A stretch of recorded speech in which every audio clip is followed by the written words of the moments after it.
Lugares Comuns, com cientista PhD e podcaster Altair de Souza. Altair, a gente percebe uma relutância dos homens em discutir e refletir sobre si, sobre a própria relação com os outros, com a sua responsabilidade pelo entorno, inclusive no Naruhodô, seu podcast com Ken Fujioka. No episódio 39, com o título A Ignorância é uma Bênção, vocês falam um pouco sobre esse estado de alienação ou esse jeito de tolerar o mundo nessa suposta busca pela felicidade. Existe alguma razão para esse comportamento dos homens?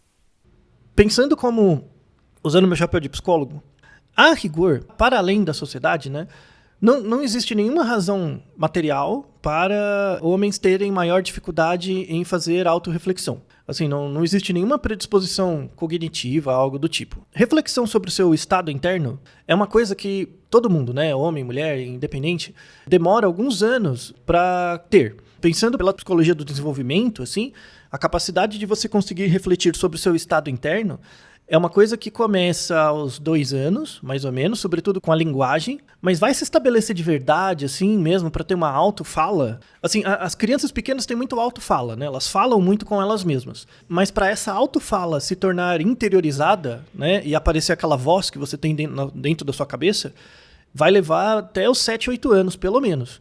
Então é muito tempo.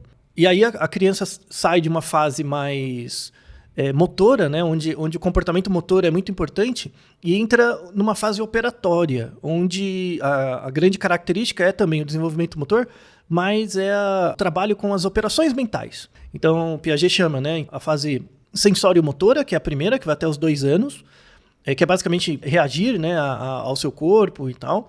Aí vem a linguagem, você tem o pré-operatório, aí depois você vai ter o operatório concreto e depois, a partir dos 12, 13 anos, o operatório formal. A nossa capacidade de refletir sobre o nosso estado começa de verdade assim no começo do operatório, que é uns 7 anos. Você já viveu 7 anos da sua vida para poder criar essa vozinha dentro da sua cabeça. Então, nesses primeiros 7 anos, e é uma coisa que aparece muito, por que os homens têm dificuldade de discutir e refletir sobre si?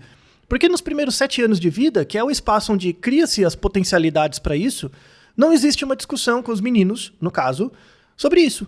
Não existe muito essa partilha. É esperado que as meninas brinquem de casinha. É esperado que as meninas contem histórias. Os meninos também brincam de casinha, do jeito deles, com alguma diferença. Os meninos contam histórias também. Desde o nascimento, né, a partir dos 2 anos com a linguagem, meninos e meninas são muito parecidos. A questão é que o meio vai fazendo exclusões. O meio vai colocando interditos nas falas tanto dos meninos quanto das meninas, por razões diferentes. Se você pega numa formação padrão, assim, é esperado que as meninas assumam tarefas, e essas tarefas geram autorreflexão. É esperado que os meninos assumam outros tipos de posição, e às vezes é esperado que os meninos reajam a coisas e não reflitam tanto, né, sobre coisas. Então, na verdade, essa relutância dos homens em discutir e refletir sobre si mesmo é uma coisa que a gente vê no homem adulto, mas, na verdade, é o resultado de um treinamento que vem desde a infância. Uma coisa que não pode dizer do homem médio, moderno, é que ele não é coerente. Ele é coerente com a educação limitante que ele teve. Uma educação em que ele tem que reagir a coisas, se portar, né, e se adequar a coisas, ao invés de parar e pensar sobre o estado deles. A grande questão é ligada à aprendizagem. Existe uma causa inerente para os homens não se preocuparem com si mesmos e tal? Não existe nenhuma causa a priori. É a maneira como as pessoas de fora veem a identidade daquele homem. E é por isso que a gente, hoje em dia, né, pegando os últimos 10 anos, por exemplo, a gente tem muita variabilidade. Né? A gente já tem uma variabilidade maior de homens. Se você pegar 30 anos atrás, não, essa variabilidade era bem menor, era bem mais estereotipado, assim, né?